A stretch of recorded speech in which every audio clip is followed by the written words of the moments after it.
అందరికీ నమస్కారం అండి. మనం అక్టోబర్ నెలలో వచ్చిన పండగల గురించి తెలుసుకోబోతున్నామండి.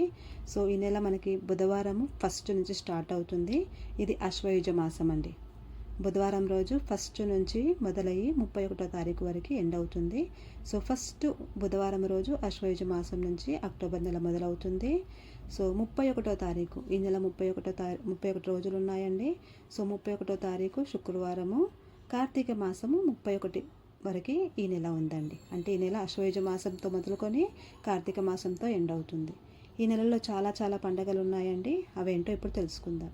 మొదటగా ఈ నెల ఫస్ట్ తారీఖు బుధవారం రోజు నవరాత్రులలో చివరి రోజు అండి. అమ్మవార్లు అలంకారాలు అన్నీ అయిపోయి చివరి 10వ రోజు ఈ నెల 1వ తారీఖున ఉంది. సో నవరాత్రుల అమ్మవారి అలంకారాలతో లాస్ట్తో ముగిసిపోతుంది. ఆ తర్వాత 2వ తేదీ దసరా, విజయదశమి దసరా అక్టోబర్ 2వ తేదీ గురువారం నాడు వచ్చిందండి. సో విజయదశమి రోజు మనందరికీ తెలుసు, రావణ దహనం చేస్తాము, జమ్మి ఆకుని పూజించుకుంటాము. సో ఇది అక్టోబర్ 2వ తేదీ దసరాతో మొదలవుతుంది మన పండగలన్నీ కూడా. తర్వాత అక్టోబర్ 4వ తేదీ శనివారం రోజు శని త్రయోదశి ఉందండి. శని త్రయోదశి అంటే మీ అందరికీ తెలిసే ఉంటుంది. శనివారం రోజు త్రయోదశి వస్తే దానిని శని త్రయోదశి అంటారు. ఆ రోజు మనము శనీశ్వరుడికి, ముఖ్యంగా అన్నింటికి కూడా నవగ్రహాల పూజ చేసుకుంటే కొంత మనకు వచ్చిన ఇబ్బందులన్నీ కూడా తొలగిపోతాయి అన్నది మనకు ఒక నమ్మకము. సో శనివారం రోజు ఎప్పుడైతే నవగ్రహాలు పూజ చేస్తామో అప్పుడు శని త్రయోదశి రోజు మనకు మంచి జరుగుతుంది. అందుకే దాన్ని శని త్రయోదశి అంటారు. నెక్స్ట్ పౌర్ణిమ ఉందండి. 7వ తేదీ పౌర్ణిమ ఉంది. దీనిని గౌరీ పౌర్ణిమ అని కూడా అంటారు. ఈ నెల 7వ తేదీ మంగళవారం రోజు గౌరీ పౌర్ణిమ ఉంది. పూర్ణిమ అంటే అమ్మవారికి, లక్ష్మీదేవికి ఇష్టము. సో ఈరోజు లక్ష్మీదేవి పూజ చేసుకోవడం చాలా మంచిది. అలాగే అదే రోజు వాల్మీకి జయంతి కూడా ఉంది. అక్టోబర్ 7వ తేదీ. నెక్స్ట్ అక్టోబర్ 9వ తేదీ అట్ల తద్ది ఉందండి. అట్ల తద్ది అంటే మనందరికీ తెలుసు, అమ్మాయిల పండగ. పెళ్లి కాని అమ్మాయిలందరూ కూడా సరదాగా అమ్మవారికి పూజించుకొని ఉపవాసం ఉండి గౌరీదేవిని పూజించి మంచి భర్త రావాలనేసి ప్రార్థిస్తారు. ఈ పండగ యొక్క స్పెషల్ ఏంటంటే అట్లను పోసి అమ్మవారికి నివేదించి నైవేద్యంగా పెట్టి ఉపవాసం ఉండి సాయంకాలము ఆ నైవేద్యం పెట్టిన అట్లను తినడము ఈ పండగ యొక్క స్పెషాలిటీ. అమ్మాయిలందరూ కూడా గోరింటాకు పెట్టుకొని గౌరీదేవిని పూజిస్తారు. అలాగే పెళ్లి కాని అమ్మాయిలైతే మంచి భర్త రావాలని, పెళ్ళైన అమ్మాయిలైతే భర్త యొక్క ఆరోగ్యము, భర్త యొక్క శ్రేయస్సు కోసము ప్రార్థిస్తారు. ఇది అట్ల తద్ద యొక్క స్పెషాలిటీ అన్నమాట. భర్త యొక్క దీర్ఘాయుష్ కోసం, మంచి ఆరోగ్యం కోసం అమ్మాయిలు పూజించుకుంటారు. నెక్స్ట్ సంకటహర చతుర్దశి. ఇది 10వ తేదీ వచ్చిందండి, శుక్రవారం రోజు. మనందరికీ తెలుసు ప్రతి నెల సంకటహర చతుర్థి వస్తుంది. సంకటహర చతుర్థి ఉన్నప్పుడు విఘ్నేశ్వరుడికి గరికతో, ముఖ్యంగా గరిక పెడితే సరిపోతుందండి వినాయకుడికి. సో గరికతో పూజిస్తే మంచిది. అలాగే విఘ్నేశ్వరుడికి ఎప్పుడైతే ఏ నెలైనా కూడా సంకటహర చతుర్థి వచ్చిన రోజు వినాయకుడికి పూజ చేసుకుంటే చాలా మంచిది. సో అది ఈ నెల 10వ తేదీ శుక్రవారం రోజు వచ్చిందండి. సో విఘ్నేశ్వరునికి పూజించి మనము ప్రార్థన చేసుకుందాము. ఆ తర్వాత ఏకాదశి వచ్చిందండి. అది 17వ తారీఖు. అది కూడా శుక్రవారం రోజే వచ్చింది.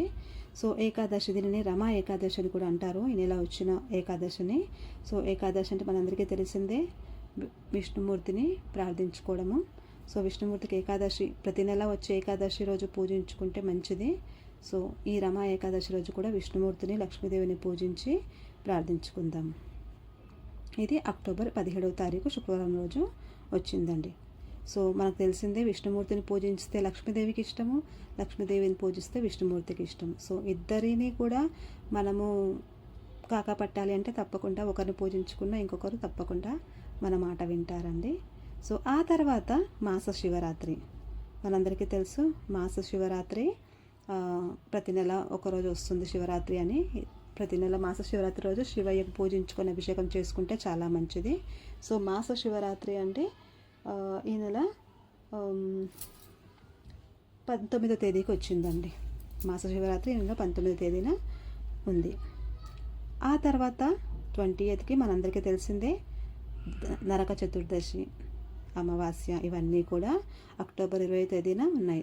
ధనత్రయోదశి మనందరికీ తెలుసు. ధనత్రయోదశి కనుక లక్ష్మీదేవి అంటే బంగారం కానీ వెండి కానీ కొనుక్కుంటే మంచిదండి. బంగారమో వెండి అని కొనుక్కోవాలని నేను చెప్పనండి, ఇత్తడి వస్తువు కొనుక్కున్న మంచిదే. ఈ రోజున చీపురు తెచ్చుకున్నా కూడా మంచిదని మన పెద్దలు చెప్తున్నారండి. సో అక్టోబర్ 20వ తేదీ అన్నీ కలిసి వచ్చాయండి. అమావాస్య, దీపావళి ప్లస్ నరక చతుర్దశి. సో అమావాస్య కూడా అక్టోబర్ 20న ఉంది, 21న ఉందండి. సో మనం దీపావళి మాత్రం 20వ తేదీ చేసుకుంటున్నాము. అండ్ మనందరికీ తెలిసిందే దీపావళి రోజు బొమ్మల కొలువు కూడా పెట్టుకుంటారు కొంతమంది. సో బొమ్మల కొలువు పెట్టుకొని గౌరీదేవిని పూజించుకోవడం కొంతమంది సాంప్రదాయము. అలాగే మనందరం కూడా దీపావళి రోజు ముఖ్యంగా సాయంకాలం సమయంలో లక్ష్మీదేవి పూజ చేసుకోవడం మంచిదండి. సో కొంతమంది అయితే బొమ్మల కొలువు అంటే గౌరీదేవి పేరు మీద బొమ్మలన్నీ కూడా పేర్చుకొని నైవేద్యాలు పెట్టి పూజించుకుంటారు. అది కొంతమంది సాంప్రదాయం అండి. సో ఆ కార్యక్రమం కూడా అక్టోబర్ 20వ తేదీ వచ్చింది. అది సోమవారం రోజు. సో మనం చూస్తున్నాం కదా బొమ్మల కొలువులు ఇలా పెట్టుకుంటారు. అయితే దీపావళి అంటే లక్ష్మీదేవి, లక్ష్మీదేవి అంటే దీపావళి మనందరికీ తెలిసిందే. సో దీపావళి రోజు లక్ష్మీదేవిని తప్పకుండా పూజించి అమ్మవారి కరుణ కటాక్షం పొందడం కోసమని మనందరం కూడా ప్రయత్నిస్తాము. సో అది కూడా అక్టోబర్ 20వ తేదీ సోమవారం రోజు ఇది జరుగుతుందన్నమాట. సో దీపావళికి లక్ష్మీదేవిని కూడా మనము పూజించుకోవచ్చు. అలాగే దీపావళికి ఇంకొక ప్రత్యేకత ఏంటి అంటే టపాకాయలు, అది కూడా. అయితే నెక్స్ట్ 22వ తేదీ అండి. 22వ తేదీ నుంచి కార్తీక స్నానం ప్రారంభం అన్నమాట. 22వ తేదీ కార్తీక స్నాన ప్రారంభం. అలాగే మనందరికీ తెలుసు కార్తీక మాసం వచ్చిందంటే నదీ స్నానాల ప్రత్యేకతగా చెప్పుకుంటాము.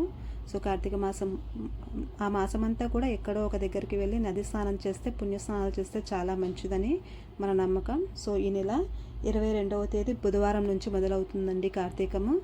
అమావాస్య పోయిన తర్వాత మీకు ఇంతకుముందు చెప్పినట్టుగా 20వ తేదీ 21వ తేదీ 2 రోజులుగా ఉంది కాబట్టి 21 నుంచి కాదండి కార్తీక మాసం, 22 నుంచి. సో ఆ రోజు కార్తీక స్నానం మొదలవుతుంది. అలాగే ఆకాశ దీపం కూడా ఈరోజే పెడతారు. మనందరికీ తెలుసు కార్తీక మాసం ప్రారంభం అవుతున్న మొదటి రోజు ప్రతి గుళ్ళల్లో కూడా గుడి స్తంభానికి ఆకాశ దీపం పెట్టి మనము ప్రార్థించుకుంటాం. అంటే కార్తీకం మొదలైందనేసి మొదలు పెట్టుకుంటాం అన్నమాట. ఆకాశ దీపం చూసిన తర్వాత ఆ రోజు నుంచి మనం ఇంకా కార్తీక దీపం మొదలు పెట్టినట్టు అన్నమాట. సో కార్తీక మాసం చాలా పవిత్రమైన మాసం మనందరికీ తెలిసిందే. సో అందరం కూడా వెయిట్ చేస్తున్నాము. ఎందుకంటే హరిహరులు ఇద్దరికీ కూడా ఇష్టమైన మాసం ఇది. అటు శివయ్యకి ఇష్టము, ఇటు విష్ణుమూర్తికి ఇష్టము. దేవుళ్ళందరూ కూడా ఈ నదిలలో తిరుగుతూ ఉంటారన్నది ఒక మన నమ్మకం అండి. సో కార్తీక మాసం అంతా కూడా మనం భూమి మీద ప్రతి ఒక్కరు కూడా భక్తితో ఉంటారు. అలాగే కేదార వ్రతం, కేదార గౌరీ వ్రతం కూడా ఈరోజే ఉందండి. కొంతమంది పెద్దవాళ్ళని బట్టి మన ఇంటిని బట్టి కొంతమందికి కేదార గౌరీ వ్రతం ఉంటుందండి, కొంతమందికి గౌరీ నోము ఉంటుంది, కొంతమందికి పున్నాలు ఉంటాయి, కొంతమందికి సోమవారాలు ఉంటాయి.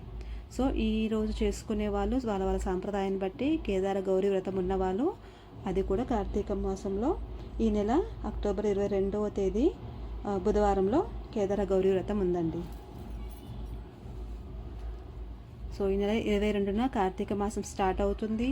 అండ్ నదీ స్నానాలు అండ్ ఆకాశ దీపము తర్వాత కేదార గౌరీ వ్రతం ఇవన్నీ కూడా అక్టోబర్ 22 బుధవారం రోజు వచ్చాయండి. నెక్స్ట్ ఇంకొంచెం ముందుకు వెళ్తే కనుక అక్టోబర్ 25వ తేదీ నాగుల చవితి.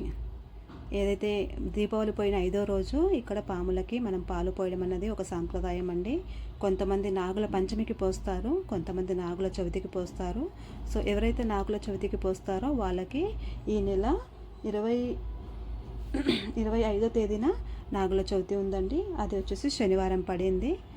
సో నెక్స్ట్ 27వ తేదీ కార్తీక సోమవారం, మొదటి కార్తీక సోమవారం అండి. నేను ఇందాకే చెప్పినట్టుగా కొంతమందికి కేదార గౌరీ వ్రతాలు ఉంటాయి, కొంతమందికి పున్నాలు ఉంటాయి, కొంతమందికి కార్తీక సోమవారాలు ఉంటాయి. సో ఈ నెల ఫస్ట్ సోమవారం వచ్చేసి అక్టోబర్ 27వ తేదీ. సో పండగలన్నీ కూడా మొదలయ్యాయండి. ఇక మనమందరము కూడా సంతోషంగా పండగలన్నీ మొదలయ్యాయండి. మనం పండగలు చేసుకొని దేవుడు ఆశీస్సులు పొందుదాము. So please like my channel and subscribe my channel. ఇంతకుముందు మీరు చేసుకొని ఉంటే ఓకే అండి. ఇప్పటివరకు నా ఛానల్ సబ్స్క్రైబ్ చేసుకుని వాళ్ళు ఎవరైనా ఉంటే కనుక please like and subscribe my channel, support మీ. ఇంకా మిగిలిన పండుగలతోనే మిగిలిన విశేషాలు